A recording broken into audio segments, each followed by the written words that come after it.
Welcome everybody to this Intrinsic SuperSalon that I'm extremely excited about because our special guest tonight is a very good friend of mine, Erik Hoel.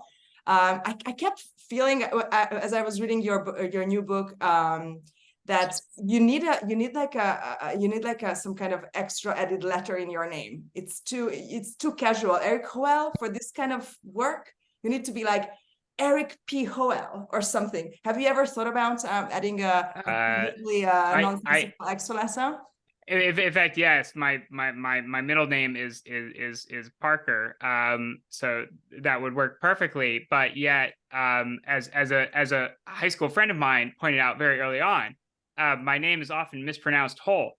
So Erik P. Hoel is probably not the best sign off for an author.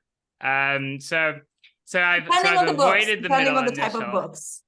Ever since he so lovingly pointed that out. I thought that was just a really nice thing for him to immediately think of and jump to. And I was so traumatized that I've avoided it ever since. But thank you, because some of my favorite authors have like the the very non-casual name. Absolutely. But you have time. You're still very disturbingly young for writing such books. So after the Revelations, which I like to call, as you know, and maybe you don't like this, a road movie inside a mind, that was also somehow mysteriously and deeply influenced and inspired by Kierkegaard. You came out with this nonfiction book that, if I'm not mistaken, you simultaneously wrote, or at least with a big overlap with your fiction book, The World Within the World.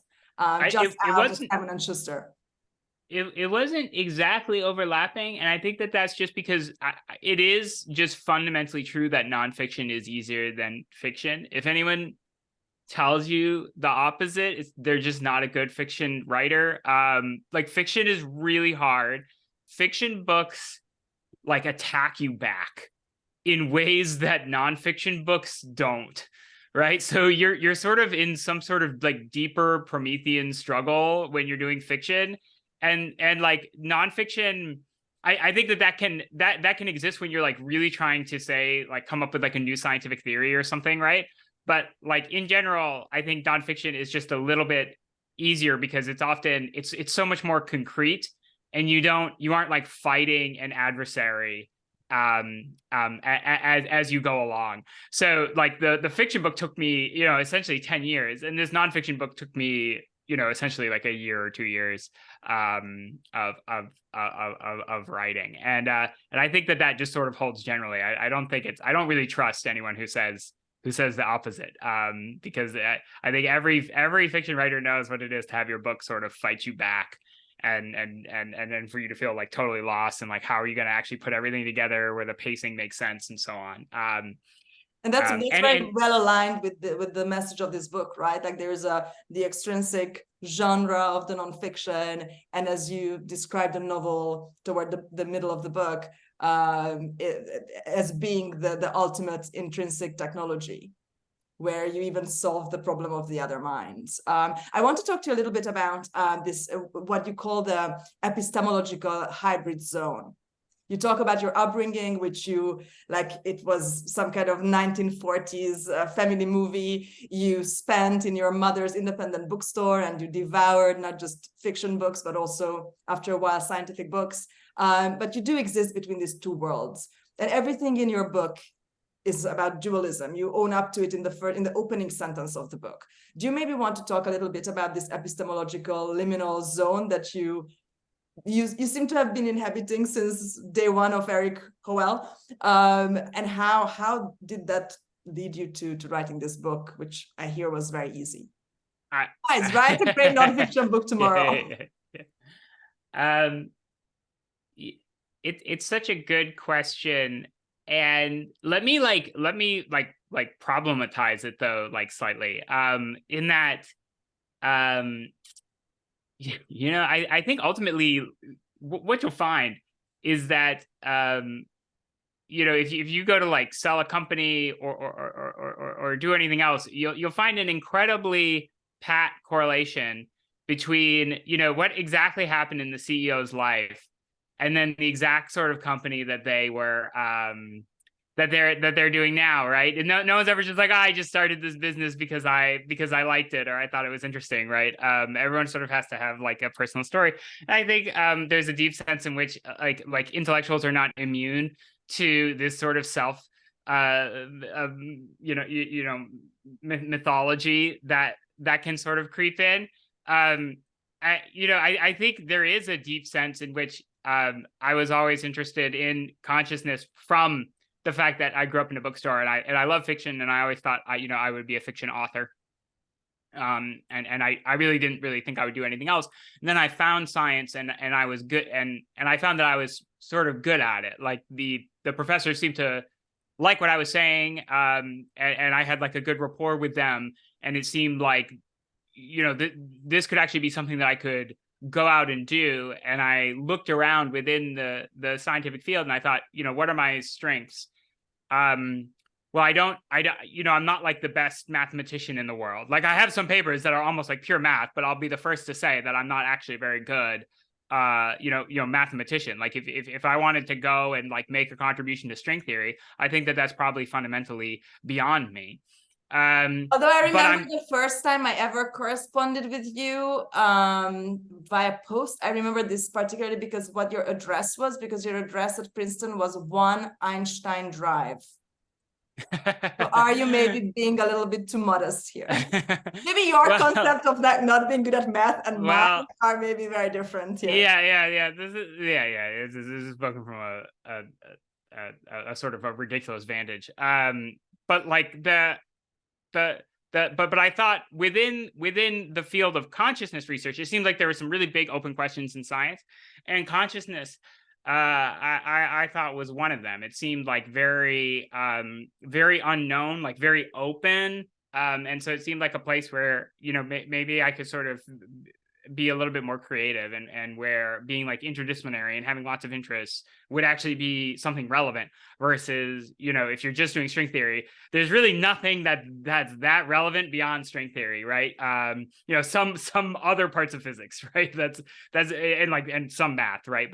But within something like consciousness research, it seems like it could draw on all sorts of different domains. And so there's one story in which, I'm sort of like continuously interested in consciousness, from a very early age. And then there's sort of like another story, which is that, in a sense, becoming a scientist was like a practical matter, wherein I thought, well, this seems like a fun, interesting career, and I think I could do it. And so maybe I could like support myself as I write books.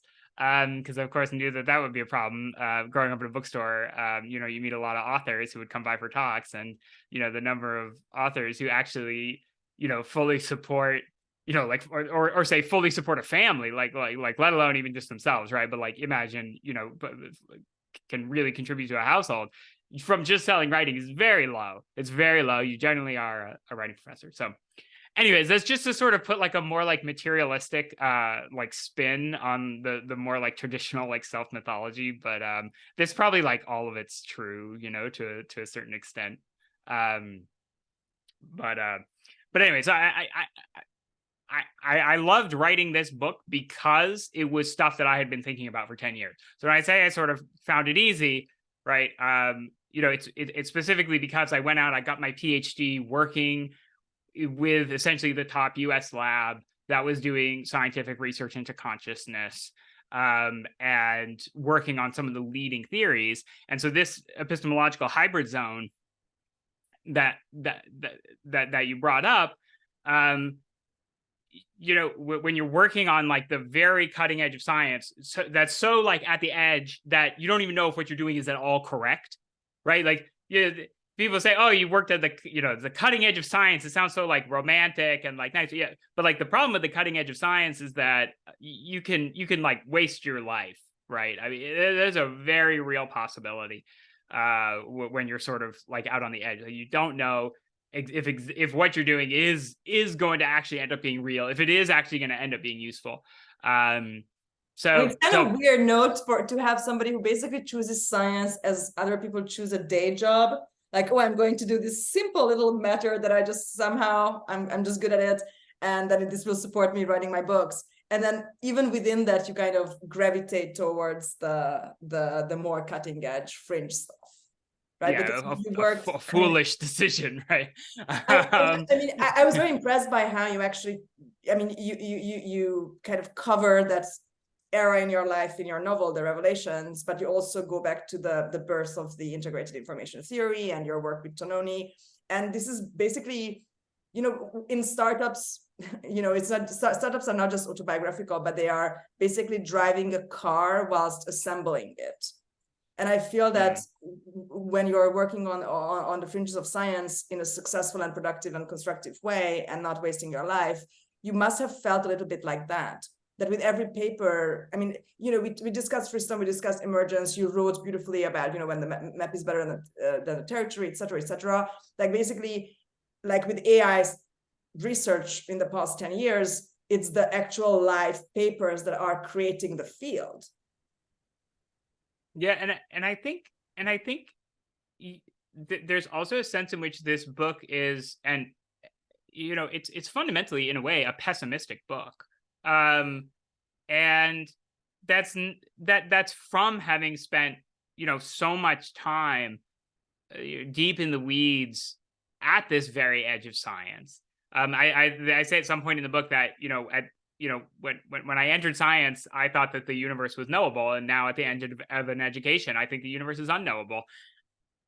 And I've really become much more sort of a skeptic, not just of sort of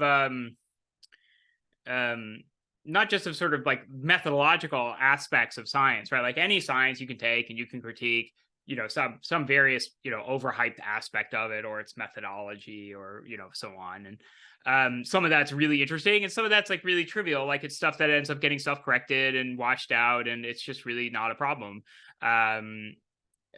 But when it comes to, understanding consciousness, this is something that has been being attempted for a very long time.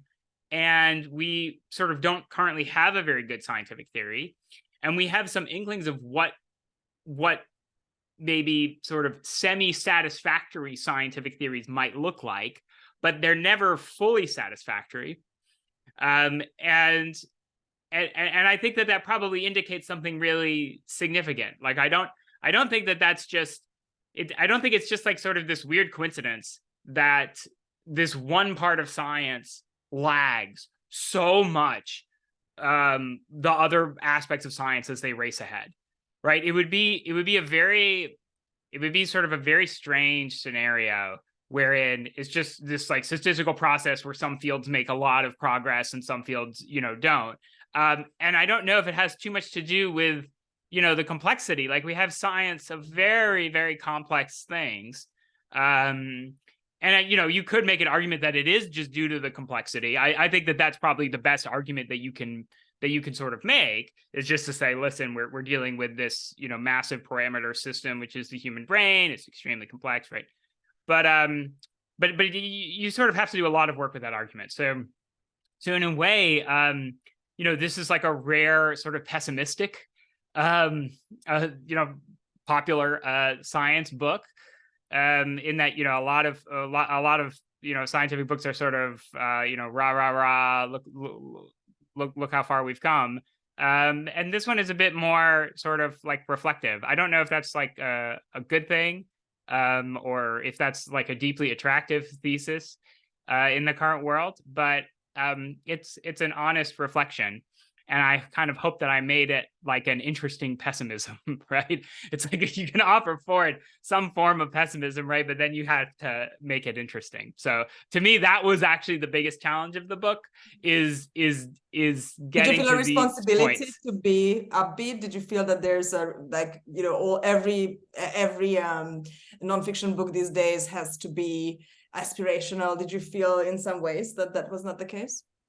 Yeah, and you can't, if you go on Amazon, right, and you look at like the even like the description, that the publisher wrote of the book, it's like some, it's like discover the mystery of consciousness and discover like the, right, I forget exactly what it is, but it's just sort of the copy that they write, for all popular science books, right? And I can't I can't control that.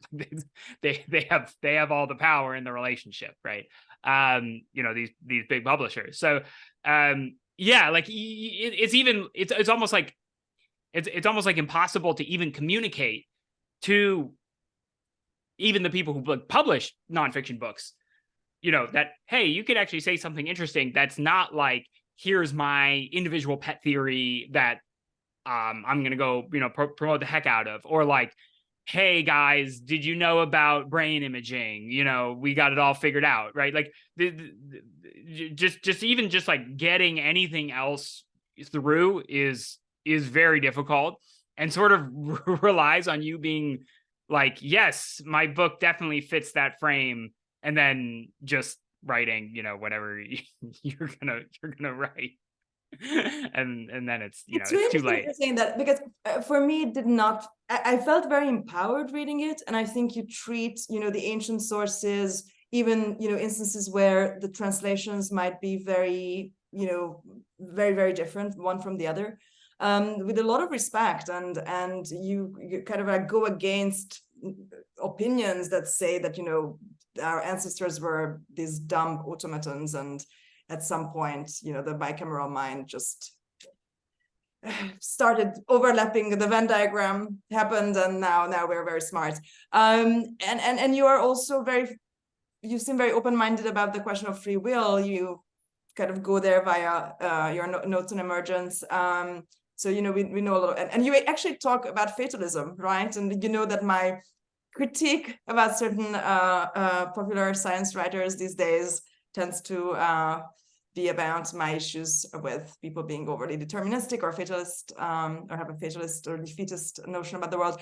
I really would like to stop for a second before we really dive into what might be wrong with neuroscience and what we can do about it, just to give the room a chance to ask any questions about this very interesting background that Erik arrives to non-fiction writing too.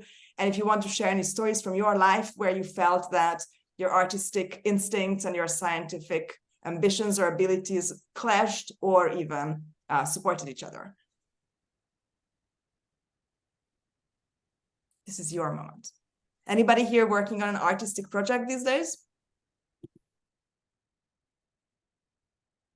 I love hearing about science and as it combines with art. This is one of the things that my wife used to do. She was a gallery artist in New York City, and she ran an organization called SciArt, and she makes sculpture about science. And so I sort of love artistic takes on science. So yeah, so it's just to support anyone who actually has one. That's an amazing job. Talk about creating your own job, right? Yeah, and I think what's interesting with science and art is just that like when you put them together, I think what's interesting is that you always have to like have the art be dominant.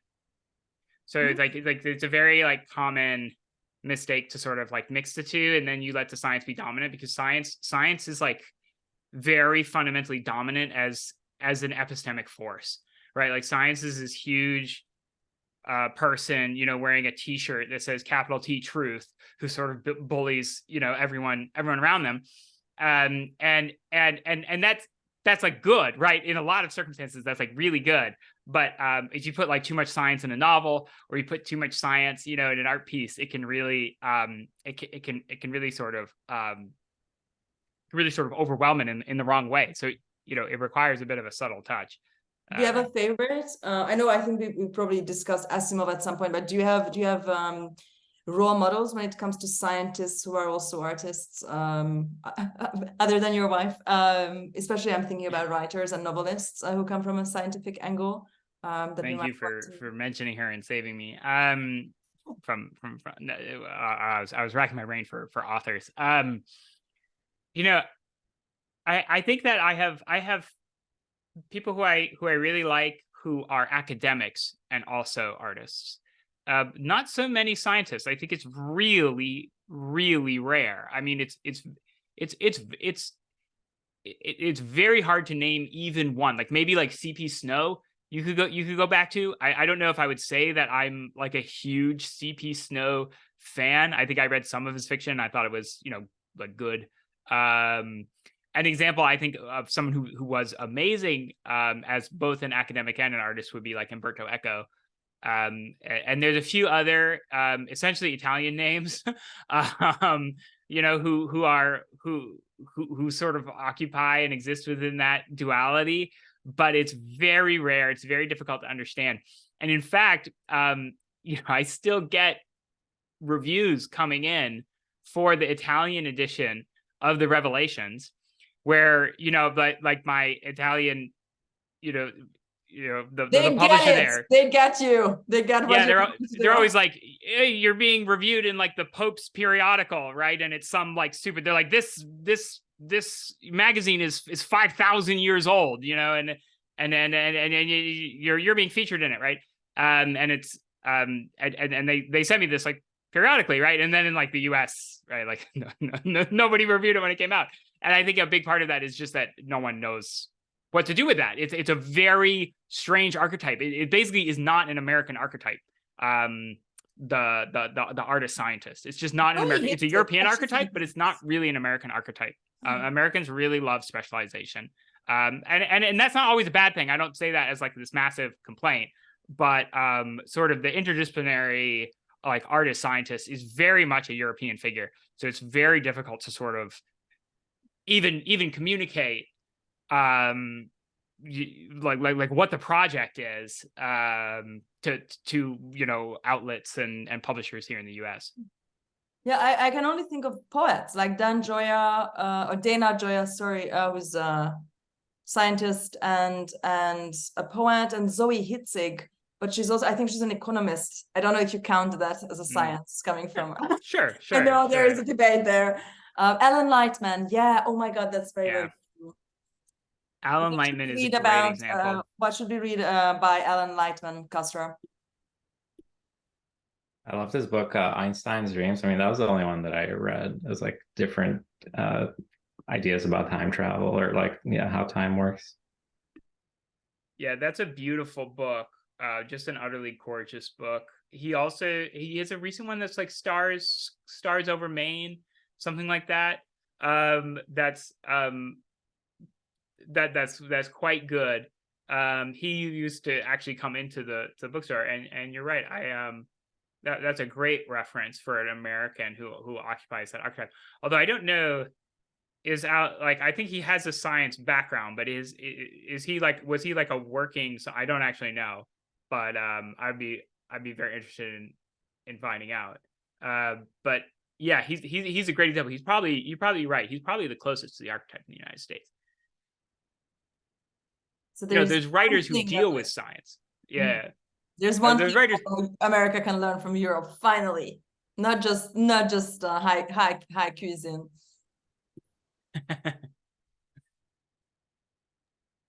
Well, I think it's really important because I think that it's really important just like for culture, I think, to have some sort of ability to, you know, go back and forth between the sides. I mean, I do think that when you say like it's very difficult to name, you know, figures in America who are both some sort of famous artist and, you know, either have a scientific background or are literally in the sciences, or even just in academics in general, right? You know, are there that many, you know, like I mentioned Umberto Eco, you know, is there that many, like, you know, philosophy professors who are writing really great literature in the United States? I think that's really rare. Maybe I would throw in Rebecca Goldstein as a possible example of somebody who sort of fits into that role. But Rebecca Goldstein is not a very, you know, not a very popular writer, right? Like I saw a few people like nodding their heads or so on, but like most people, you know, it's not like she's some sort of wild bestseller, big, huge cultural figure, right? It's a very difficult archetype to occupy and get sort of traction with in the United States, I think. But I would imagine that it's the scientific academic life that might be at risk when somebody openly indulges in artistic pursuits, not the other way around. I really think it's just like this American practical, pragmatic, nature. I'm generalizing like massively here when I talk about, America versus European differences.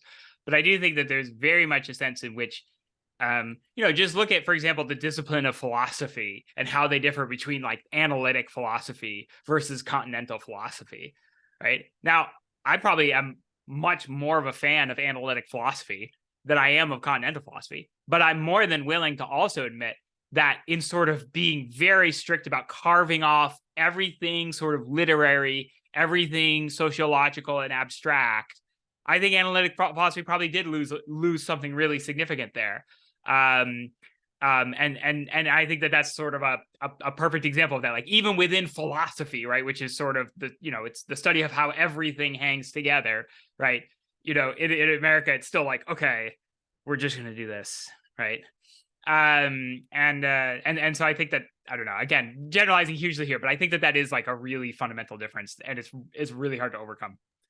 It's the utility tyranny. You must not waste your time. I think you must serve a good purpose. I mean, sometimes I try to, I'm so blessed in my life that Americans get interintellect, because interintellect makes no sense, right? Like you're not networking, you're not finding a dating partner, you're not getting you might, but it's not the primary goal of an interintellect salon or being in the community. It's kind of an end in itself.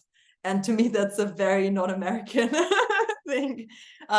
Even though I know that all Americans will agree that the best things in life make no sense. Like sometimes you read these terrible articles like how, you should have kids so that you're not depressed and your friends have like a mental health purpose in your life. And yeah, of course, those things are true. But at the same time, that's not why you do it. There are things that you just do because you want to be a human and you want to spend your time that is worthy of a human. So I really, really love that note. And that note, let's dive into neuroscience. According to your wonderful book, The World Behind the World, we as humans are assumed to have been interested in our inner lives, even in the days when we did not consider it to be an inner life, when we kind of projected our thoughts and feelings into imaginary creatures and imagined having conversations with them. Some of us still do, right? Especially on TikTok. How did we get from there to an extremely trendy academic field from which innumerable amounts of popular science books emerge every year, but which, according to your book, is a bit sus from the point of view of basically every pharmaceutical company of note in the world, and seems to lead to no actual medical breakthroughs. So do you want to maybe in a couple of tweets summarize this very complicated journey for us? Yeah, I think if to again like wildly generalize, one of my favorite actual types of popular writing is sort of big history. I think it sort of gets a bad rap in that like someone has to do it, right? It's like ultimately you need to have like really big overarching handles and perspectives on history, on how things develop. And there is a little bit of a tradition, particularly with Julian Jaynes, of consciousness researchers sort of doing a little bit of big history. And Julian Jaynes, wrote this book, The Origins of Consciousness and the Breakdown of the Bicameral Mind. I think it came out in 1976. And it's been a cult classic ever since. It's very popular within the field of consciousness research. I think the conclusions are understandably greeted with immense skepticism if you're familiar at all with sort of his arguments. But the fun part is that he's sort of taking this perspective of let's look at history through the lens of our understanding of consciousness. And so that's one thing that I wanted to mimic in the book, but I wanted to sort of do it in a way that I thought was less crazy. Like I wanted to do it in a way that I thought that maybe the hypothesis like viable, right? By the way, sorry to interrupt, but I just a side question. What happened in 1976? Because it seems to be such a crucial year for popular science books. I mean, The Selfish Gene and a couple of other things that we throw around all came out in this one year. Was there some kind of, I'm thinking of like the history of television and the kind of like the Sagan, right? Like these televised science shows. Was that what was the decisive factor here? Well, There seems to have been a breakthrough in the kind of public's understanding of hard science or its interest in it in that year. That's a whole Substack article right there. Dawkins, I mean, the Selfish Gene was a PhD thesis that Dawkins wrote originally. I believe it's his PhD thesis, which is wild if you are at all familiar with the PhD program nowadays. Certainly, that was not I would have loved that. I mean, there's a deep sense in which this would have been my PhD thesis, right? But with that has wildly sort of fallen out of fashion. So I'm not sure, but maybe there is some sort of it's some sort of like peak overlap of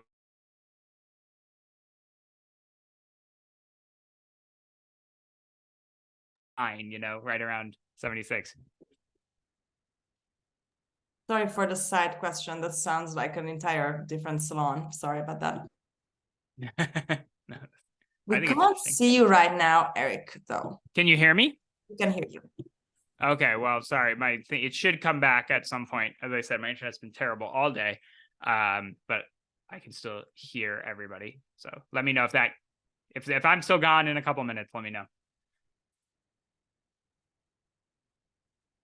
So we are in 1976, and this book comes out and changes the public's understanding of neuroscience or the theory of mind. It's just like a really classic example of trying to do big history. And so when I was thinking about these same issues, the big history story that I tell for like the first third of the book is really that humanity essentially spends time developing these two particular, I call them perspectives. You could think of them as frameworks, right? And the two main ones that it deals with is the extrinsic world, which everyone is familiar with in terms of physics, right? Thinking about things in terms of mechanisms, billiard balls, and that story is like very well told of how this perspective gets developed, a very good understanding of what I call the extrinsic perspective to sort of summarize together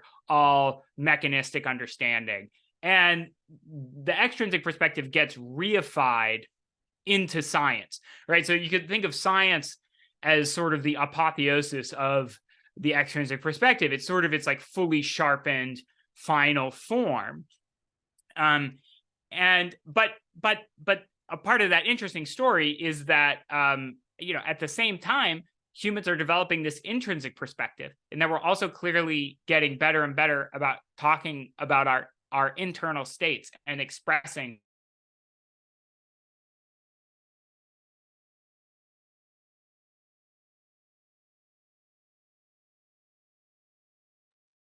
Erik, come back. I'm going to tell you how we develop the intrinsic perspective.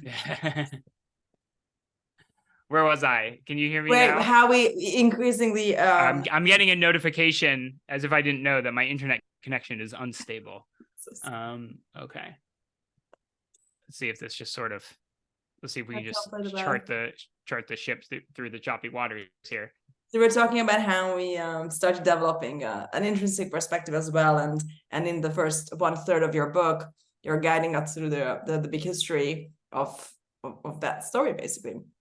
Yeah, and it's interesting because these perspectives are sort of developing in opposite directions, right? It's like you're getting really good about really good at talking about minds, and you're getting really good about talking about things, but you're not applying the two perspectives to one another. In fact, a huge amount of the progress of civilization is essentially the separation and then separate development of the two perspectives. And so that's sort of my really big history claim, that these frameworks are like not natural, that they historically developed, and that one of the things that makes us like moderns, like and something that we do reflectively and without thinking about it, is that we have very good frameworks for the intrinsic perspective for talking about consciousness and other minds, and we have very good frameworks for talking about the extrinsic perspective, like things out in the world in physics, and we sort of switch between the two with great facility.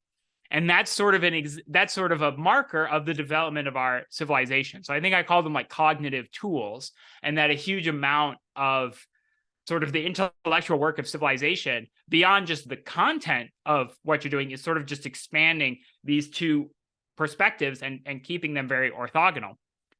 Of course, the problem with keeping them orthogonal is that you eventually have to deal with the brain, and the brain is where the two meet, right?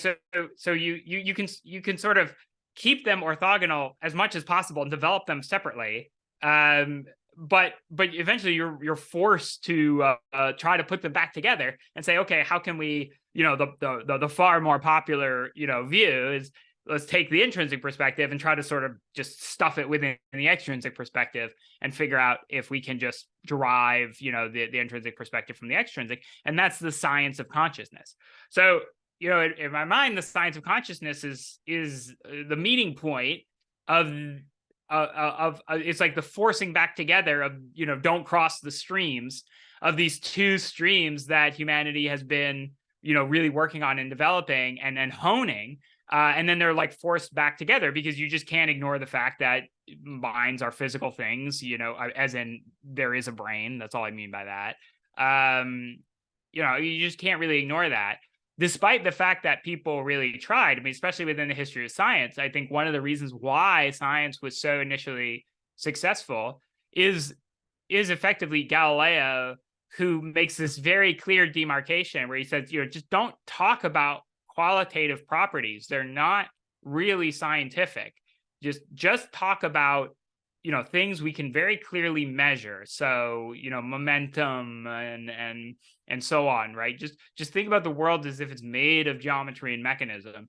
And that strategy, I mean, there's no denying it's been immensely successful historically, right? I mean, it almost like the faith in it is really important for science, right? Like you just have to have faith that you can actually even figure stuff out and develop like a convincing extrinsic view of the world. But the problem is that if you're a neuroscientist, you're eventually forced to try to reconcile these two perspectives again. And I think that that's where all the trouble for neuroscience comes from. It comes from its unfortunate position as being like the meeting point for essentially two conceptions of the world that really don't have that much to do with one another. And they're sort of forced to fit in together. And so that makes it very special and very difficult as a science. Do you want to maybe talk a little bit about this interesting distinction that you draw in your book between consciousness and theory of mind, which was a kind of, I mean, I'm obviously a layperson here, but it was a kind of news to me because I always thought that these might be used interchangeably, and they might be by some journalists who might not know that much about it. What are the real intrinsic differences between the two the two phrases? I think some people, and I don't think it's necessarily wrong, use theory of mind as broadly as you possibly could, right? So you could say theory of mind, and then you could mean any sort of statements or thoughts about minds, right? But if you look at the literature and the people who say study theory of mind, so for example, there's neuroscientists and who study things like, for people who have severe autism, do they lack a certain theory of mind and so on. If you look at that sort of theory of mind, like the theory of mind that people measure and study, it's generally about understanding people's behavior through what their current beliefs are. And an example might be, they also give tests to, for example, where in development do you get theory of mind, right? And an example might be that you take, a researcher comes in, takes candy, puts it in a drawer, someone else comes in, removes the candy, and then the researcher comes back and you ask the kid, where does this person think the candy, where are they going to go? Are they going to go look in the drawer or somewhere else? And if they don't have theory of mind, they're like, oh, they're not going to look in the drawer. They're going to look over there because they're not remembering that, of course, this person thinks that the candy's in the drawer, right? So it's like this behavioral aspect to inferring experiences. But if you just think about children, if any of you have known young children or have had young children, you know that they get better about talking about their own consciousness. They sort of get more and more access into their own internal states, and they get better understanding of other people's states. And sometimes that understanding has to directly do with the beliefs that they hold and how that motivates behavior. But sometimes it's just like the ability to express the state of your own mind, or to understand what the state of someone else's mind is once they express it, and to just like understand and articulate the depths of their own consciousness. In philosophy of mind, there's this very useful distinction between phenomenal consciousness. That's like sort of like everything you're currently experiencing right now in your stream of consciousness, and access consciousness, which is what you could currently express about what you're seeing and feeling and so on. And so there's this very classic philosophical question, which is, well, are the two perfectly overlapping, or not? And, in the original, article that sort of proposed this distinction, it's argued that no, access consciousness is smaller than phenomenal consciousness. And an example might be that, like, maybe there's a faint buzzing from your computer right now that you're not really, that if you were asked to talk about your own consciousness, you wouldn't really mention the buzzing, but it is informing your experience a little bit, like there in the background, right?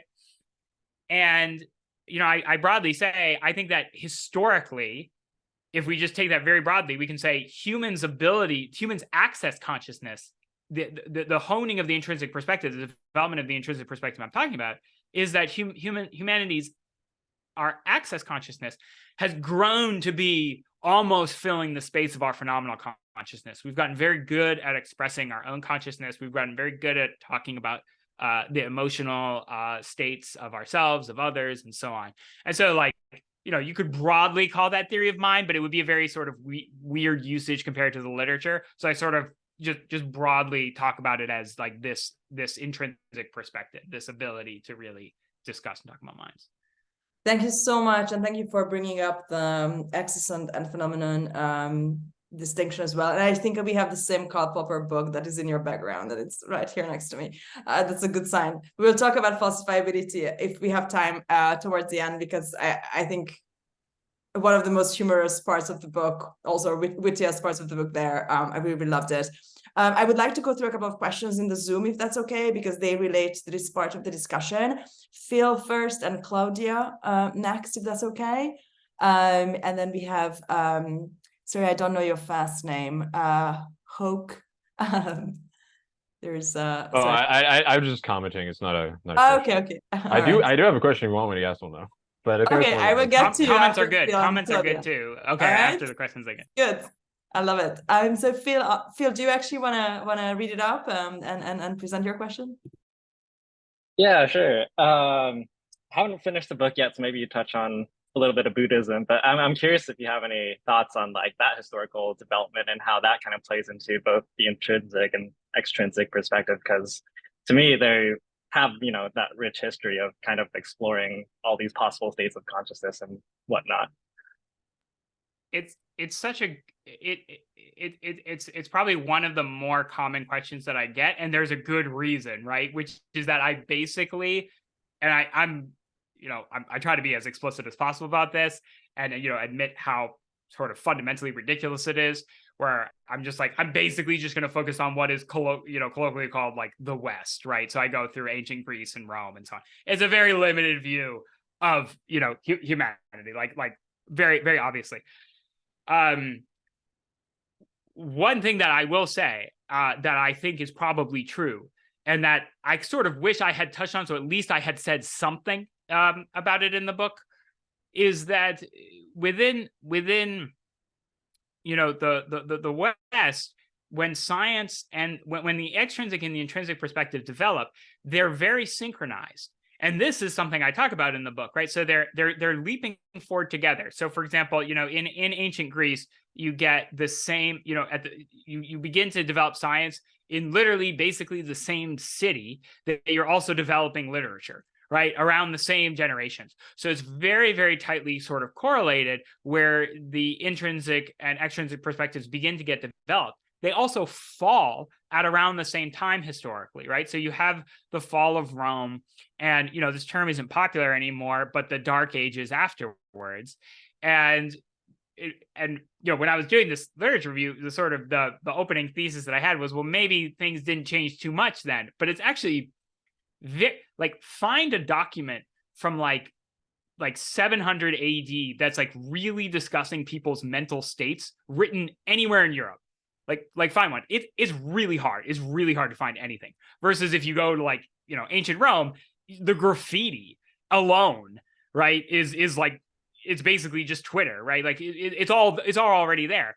And then again, you see the same thing. When does science really become distinguished as a discipline? I forget when the term scientist is introduced, but it used to be man of science, but they introduced it because women were doing science. So the term scientist is supposed to be a gender neutral term that gets put out historically. Again, I forget exactly when, but there's this very clear moment where we're not a natural philosopher, not a philosopher, we're talking about scientists now.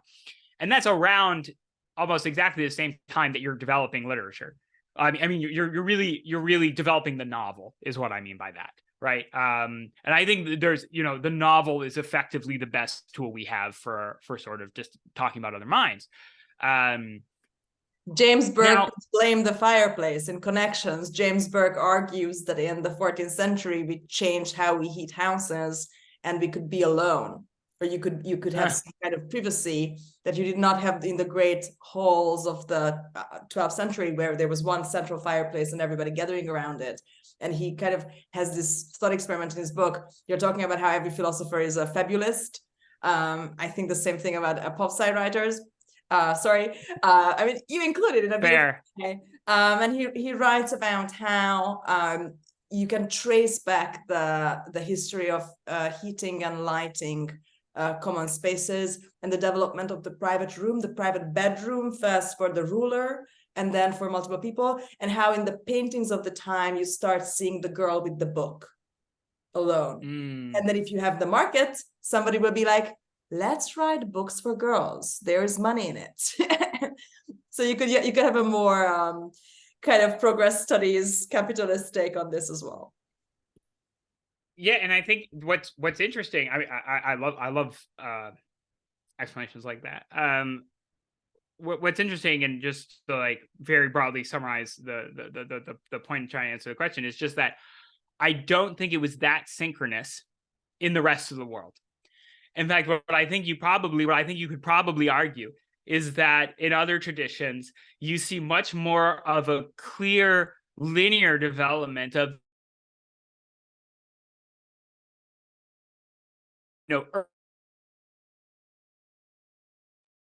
Sorry, Eric, do you mind repeating, because we lost you for one sentence?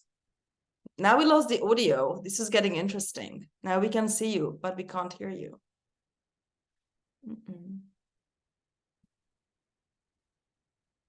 This? Now it's good. I love it when somebody's talking about technology and then technology just fails. When you're in San Francisco and there's no internet, I love that. Yeah. Yeah, I'm getting another your internet is unstable warning here.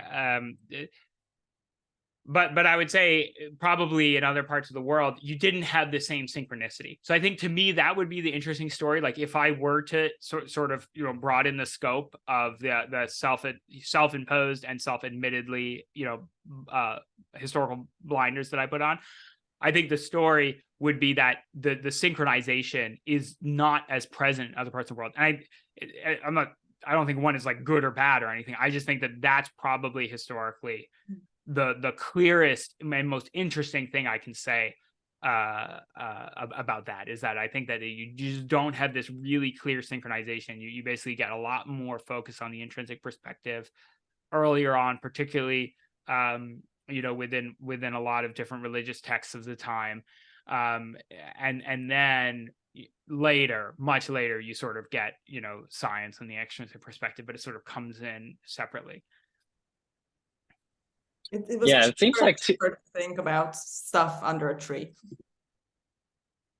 Oh, I was just gonna say, it also seems like maybe this is like a correlation, but as like the West kind of comes to the limits of the extrinsic perspective in understanding the intrinsic perspective, we kind of like reached out, so to speak, to like, all the Buddhists, and now we're kind of combining science and Buddhism kind of together to, just explore what's there.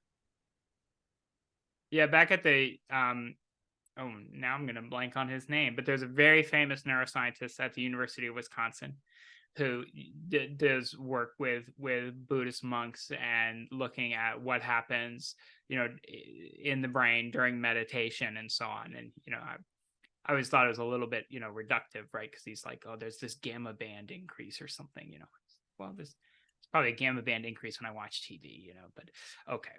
And our friend Alex Criddle, that you give a special thanks to at the end of your book, and who is an Interact host and is just launching a series about breakthroughs, and one of the big breakthrough episodes is going to be about consciousness. He studies Mormonism and psychedelics, so we see some very interesting overlaps. I love this idea of having reached what Phil, you mentioned, like having reached the limits of the extrinsic perspective, or feeling like it, right? Because even the Egyptians, according to Erik, thought that everything had already happened. One of the funniest parts in Umberto Eco's The Name of the Rose, which, by the way, he wrote as a very late bloomer, and he said that it's because he had a marriage crisis in midlife. And he could choose between an extramarital affair with a dancer or writing a novel. And I think he made, I mean, of course, you can argue about this, but I think he did the right thing there. One of the best lines is that William of Baskerville thinks very deeply that the ancients had all the knowledge and all science is just going downhill from now on. And they just like live out their lives knowing that this is, the ruins of the lost Atlantis, and you read it today, and it's just very, very funny. Claudia, are you here with us? I am here. I had to switch hello. devices. Yeah. Hey, do you want to? You've said so many amazing things in the chat, and you also asked a couple of questions. Do you want to maybe dive into them or choose? Oh, yeah. I mean, what you want? Yeah, I mean, I'd love to hear perspective on both. I think that we all know, like at least a lot of us, I'm sure on this call, realize that language is a limiting factor, particularly in English. We just don't have enough words for things, right? I don't know that many. I don't really know other language, but I know that can be something that I'm just in my mind. And when I was reading the book, I was so happy to see a definition of consciousness, but then we talked about Buddhism, like there's so many other languages. Like, is it easier if there's more words and you can sort of, split it apart? And would it be easier to study if it wasn't such a gigantic word, concept all packed into one word?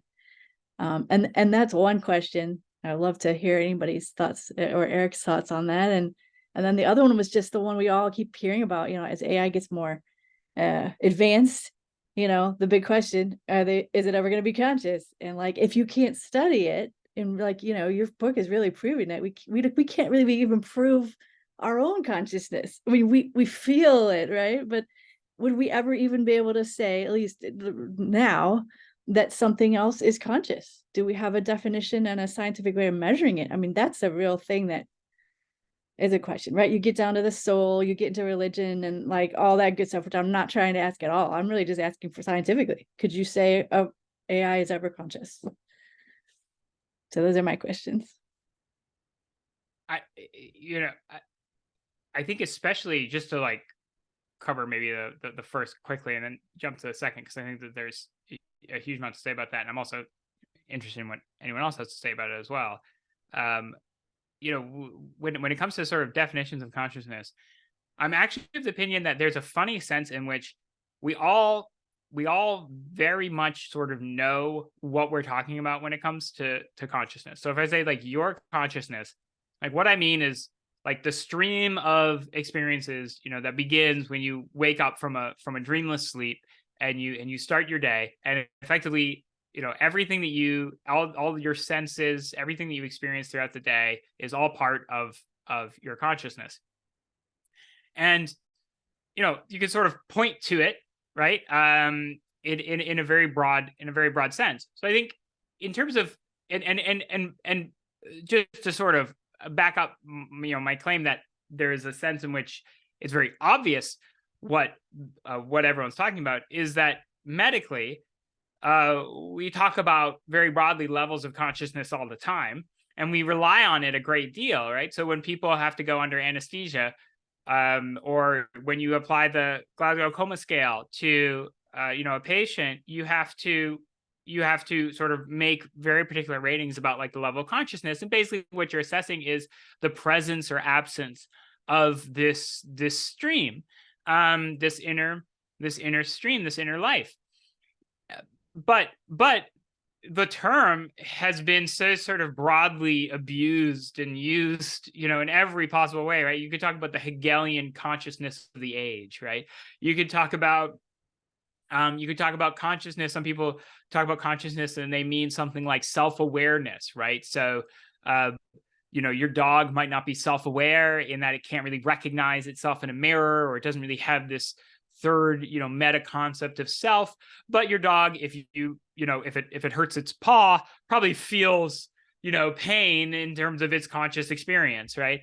So there's a lot of confusion around the terms, and regarding AI, there's now even more confusion because people have started using the term, sentience. They've started using the term, awareness, and so on as sort of these synonyms.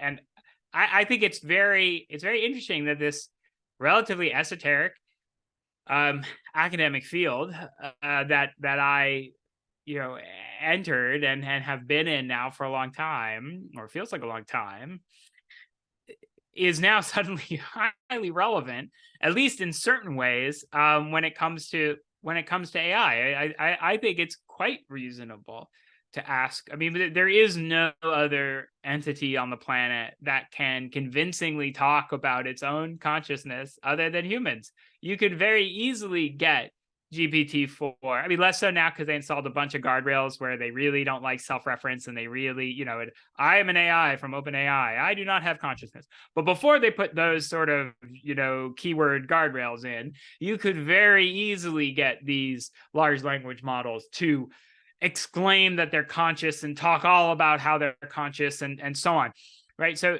even if like you're sort of, innately deeply skeptical that these things are, I think they probably are not conscious, which is in one way sort of a horror. But it's certainly now a very relevant and real question. And that's sort of the bar that I present to people, right? It was like, I get their brains are very, their brains, if you can even call an artificial neural network that at all, are very different from us in structure, and they operate in very different ways. It's like, yes, all true. They're also the only other things that can convincingly talk about about consciousness, right? And like express themselves and at least pretend like they have a mind. And so already that sort of puts them in this, this place where you probably should have some questions about it. Thank you so much, Erik. Hers, now that we know your first name. I have like a couple questions. The first one, you said you have a very hard time finding literature from, you said around like 700 AD-ish, talking about people's like state of mind, like internal state of mind. That's not like in a religious context. Yeah, because that's what I was wondering, because like the Bible talks about that all the time, right?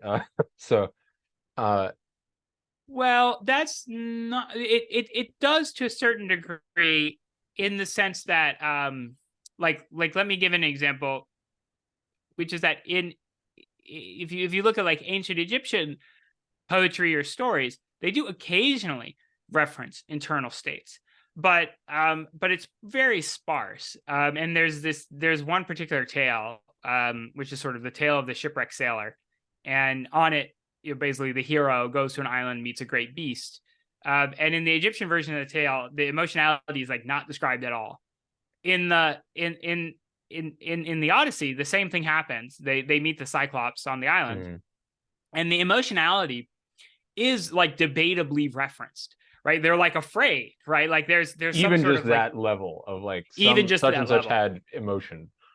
But when you get to Medea, when you get to the founding plays of like literature, you have this really rich, I mean, it feels like a novel, or nowadays maybe we would say like a new golden age TV show, right? Where there's characters with really great depth and so on. And I think it's sort of arguable that the Bible is a bit more in the Homeric domain than it is in sort of the Medea domain, where the language is, mental states are definitely referred to, but there's not like these really deep dives. And that's, again, the thing is too, is that when I'm talking about that within the book, in terms of I spend a couple sentences, this is how like fast things go, right?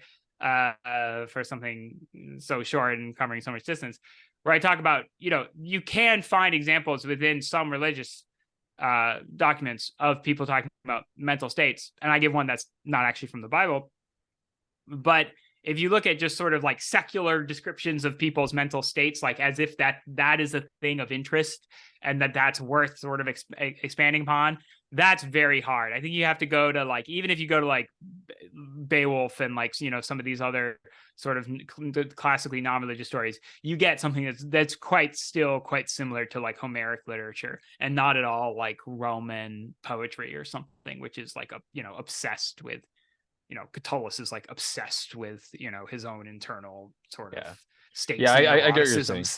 Yeah, it's not like, oh, there's a word like someone such felt emotion, right? It's sort of like, oh, and then there's this and then there's this, and they're like, it's all that like extended descriptions of the emotion itself. That's kind of what you're yeah, and it's just like you're absolutely right to point out that, listen, none of this stuff is like, it's not like people lost the ability to completely talk about minds, but I think and showing any of this stuff sort of in a convincing statistical way, like I sort of thought about how to do it, right? And then I was like, no.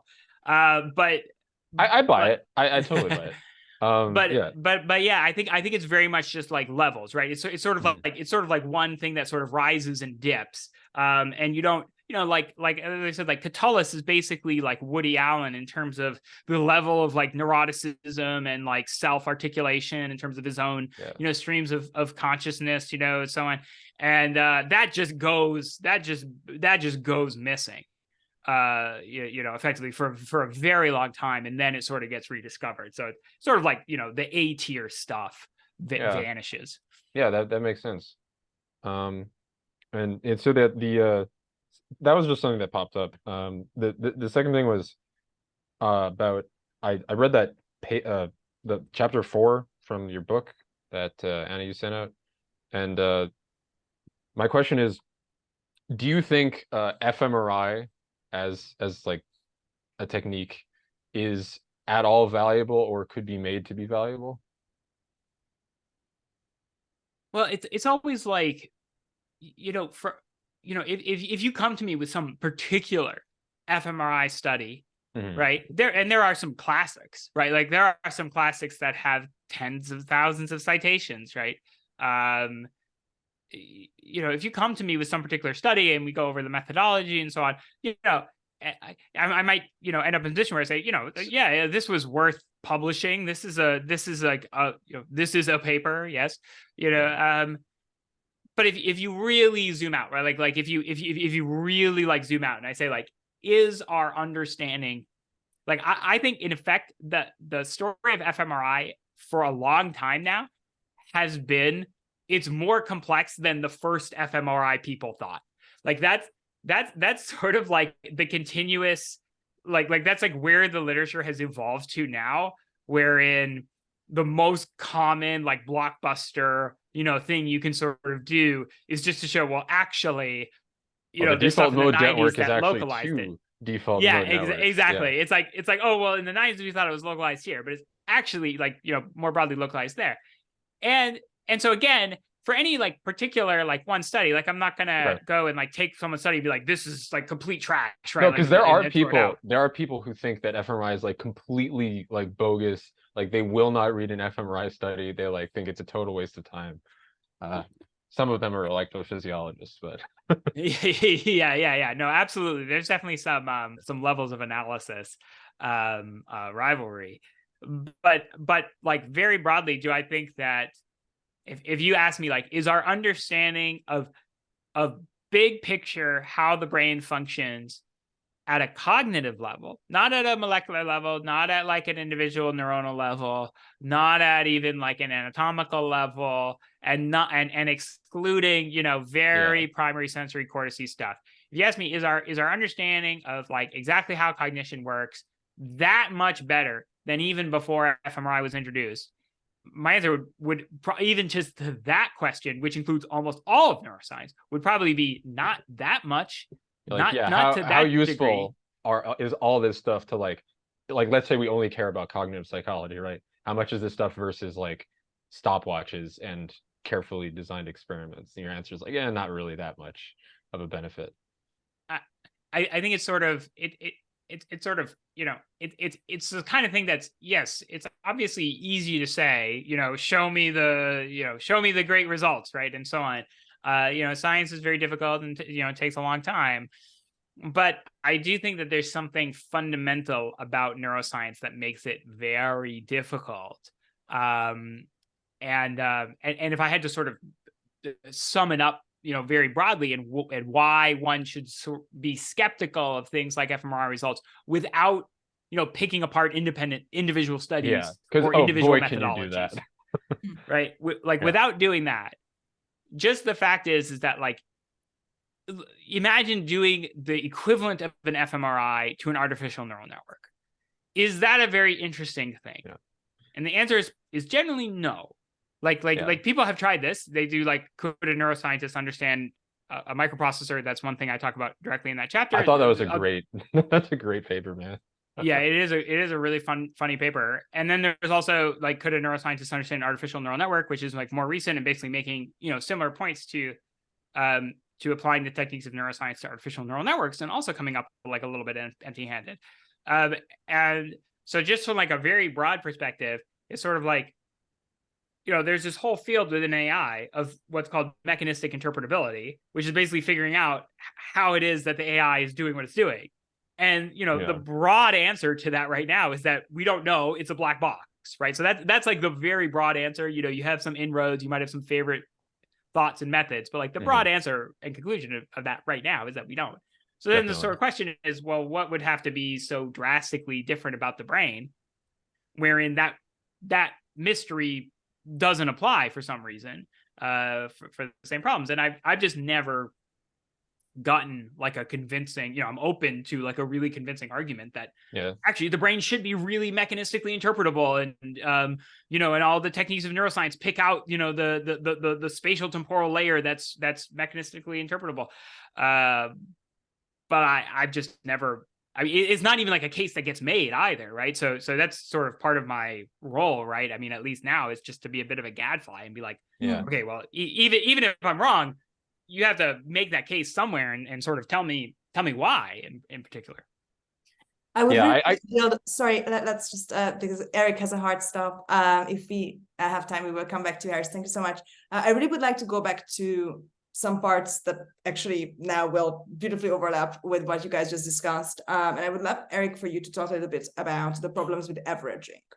One of your most famous blog posts of the past months discussed the replication crisis and some people who have revealed some scientific shortcomings there. How is this what would need to be different about the brain for us to have more robust research findings?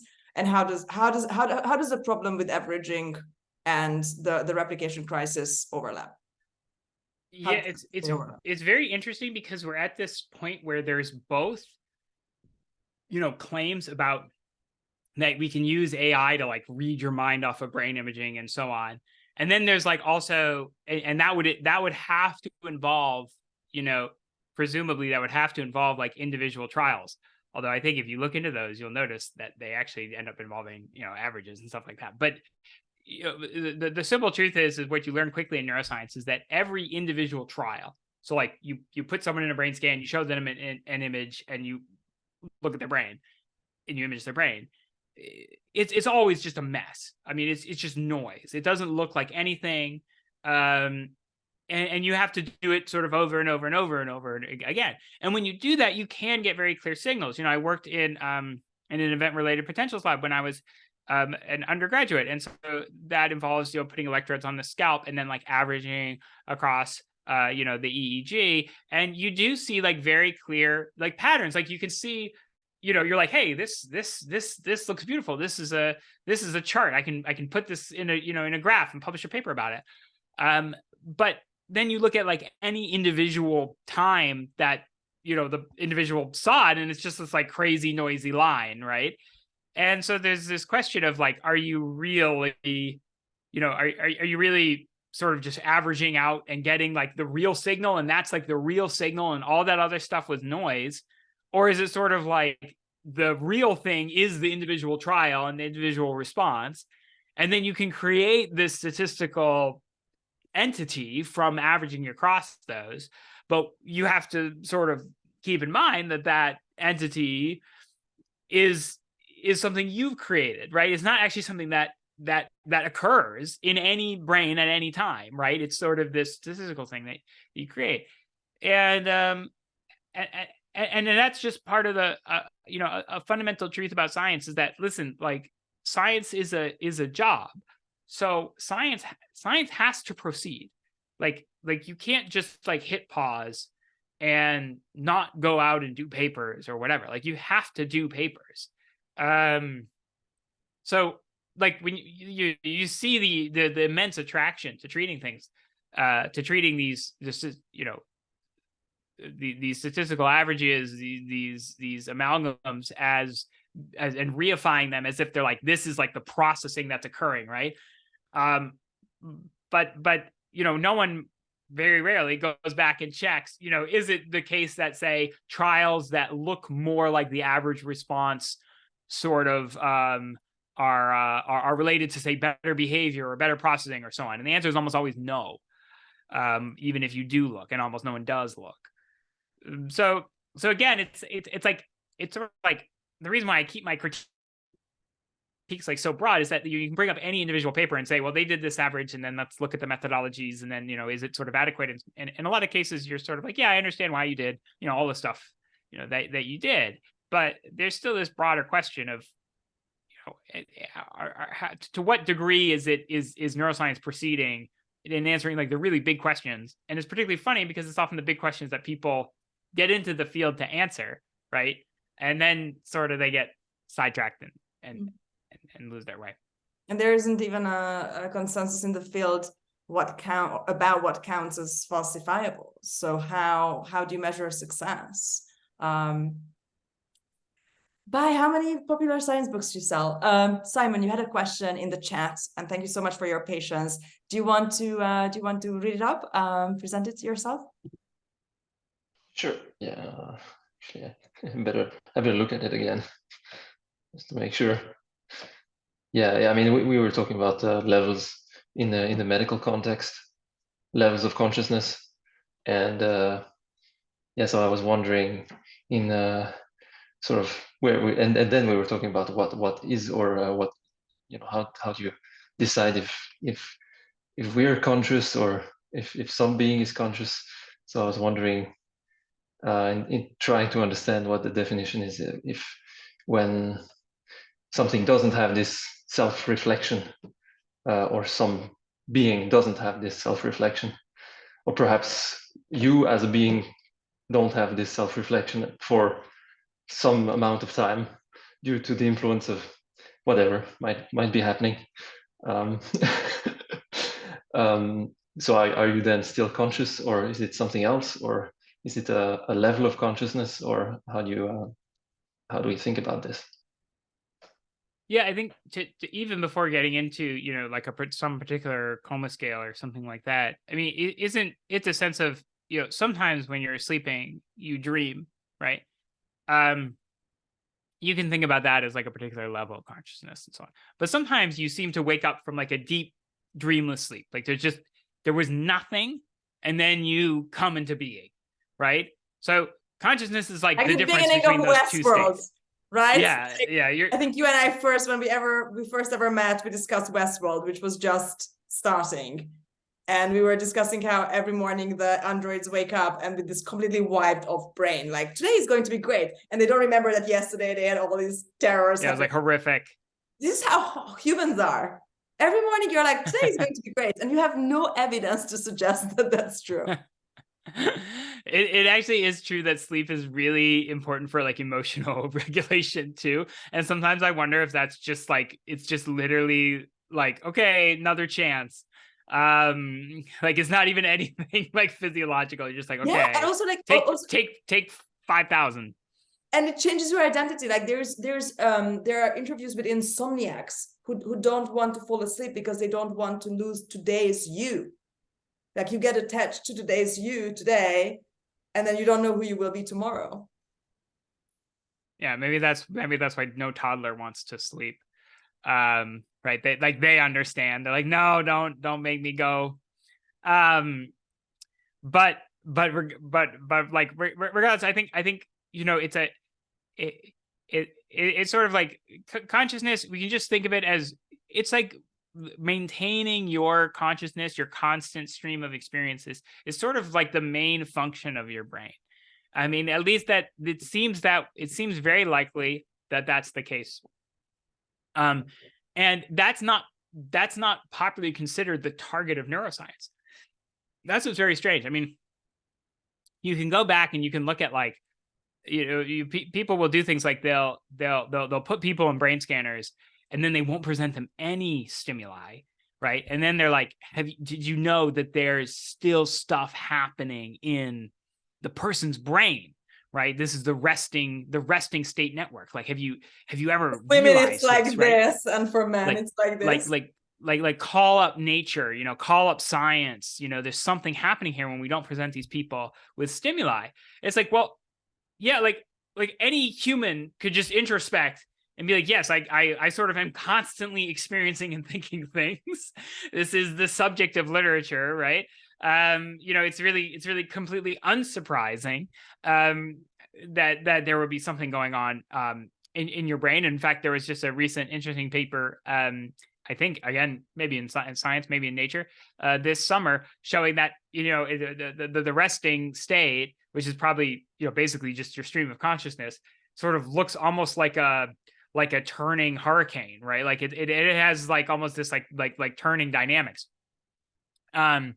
In terms of like how the information is flowing, right? So it's like this cycle, and that, right, that's the sort of thing you could almost like introspect and like arrive at. It's like there's something going on, new stimuli comes in and arrives, and so I think that there's almost like this like basic common sense like introspection stuff that has been missing from neuroscience, and has led neuroscience to make some sort of embarrassing, like this is revelatory claims, when it's like obviously not revelatory. And I think part of that is just like missing this really, what I think is a really basic fact, which is that the main purpose of the brain is to execute your stream of consciousness.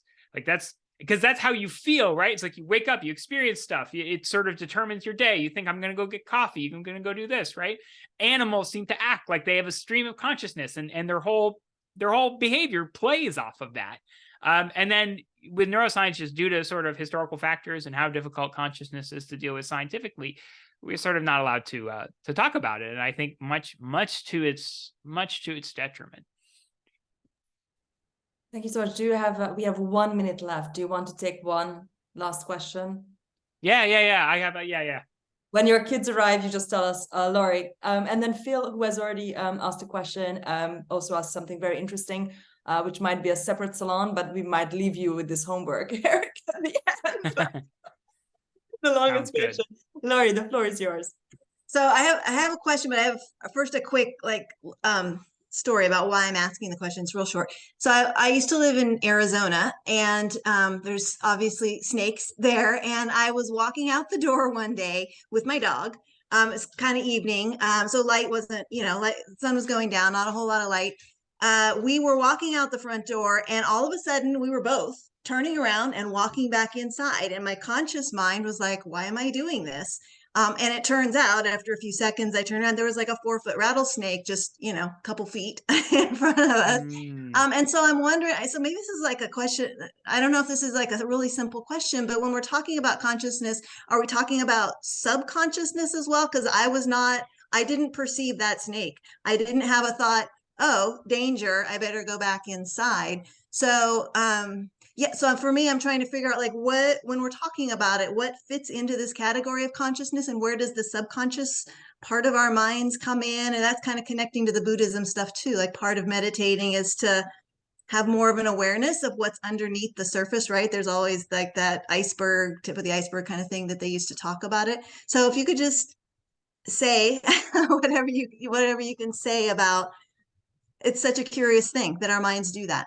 Yeah, and another example would be sometimes you're driving somewhere and it's like you sort of come back to the road, and driving is relatively complicated, right? Recognizing a rattlesnake is relatively complicated. But so, the way that I would frame it is something like, you weren't conscious of the snake. You had some sort of unconscious processing that occurred, and then you later realize, and it sort of came into your consciousness.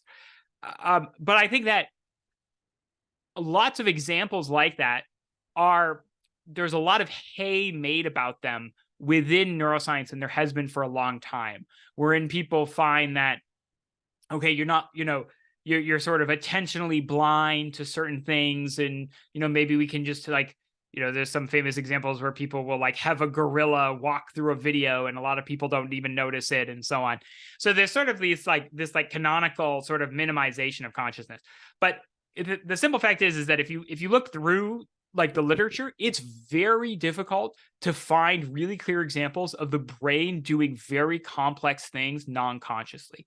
There's some instances that we can say, but there's some, and even those cases are often very debatable, right? So they'll be somebody, very famous case, somebody murdered their wife or some relative in their sleep, and they claim, well, they were sleepwalking and unconscious, during it, right? But it's of course they claim that, right?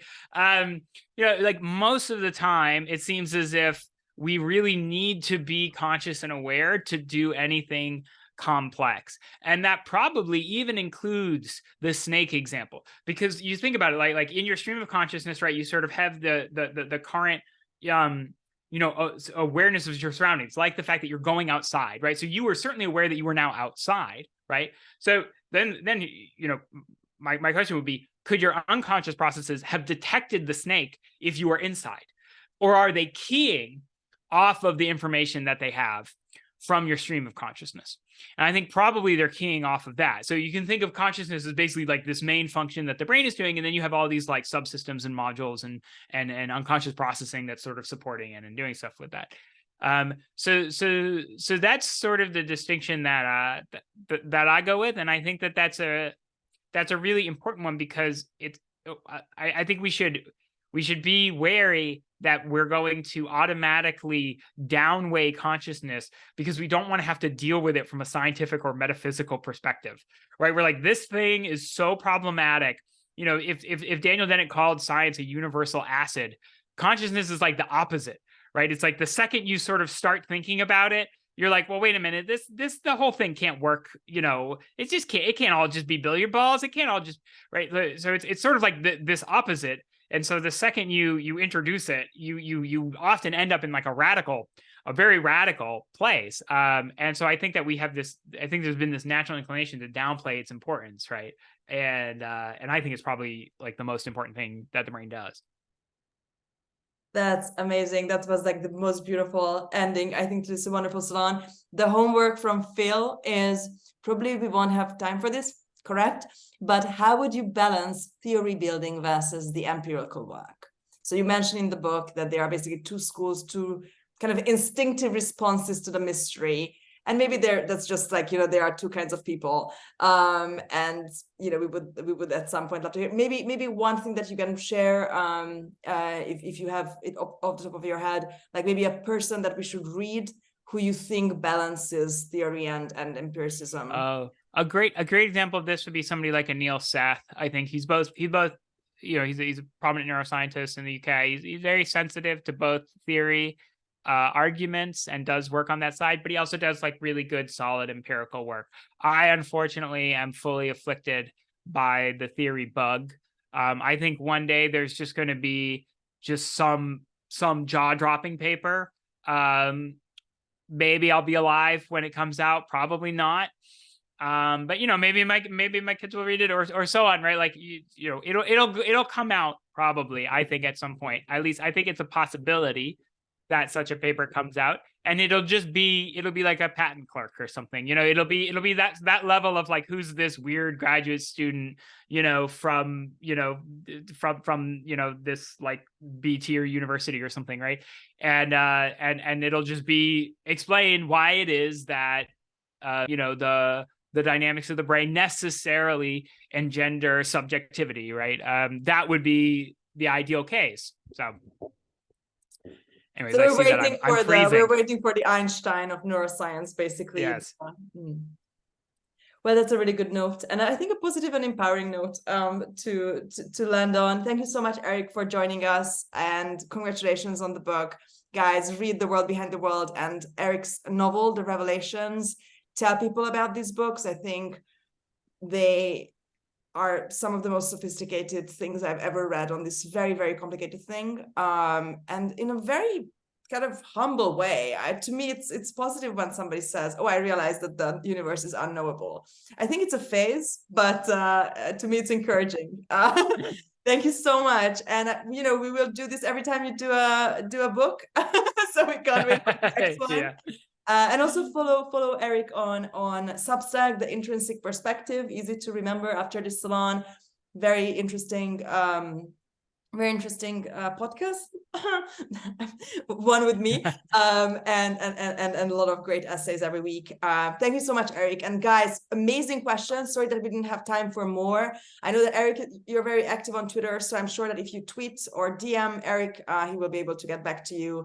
See you soon, guys, at another salon. This was an absolute joy. Absolutely. Thank you so much, everyone. I really appreciated talking to you, and thanks so much for coming. Absolutely. Wonderful attendees. Thank you so much, guys. Take care. Bye-bye.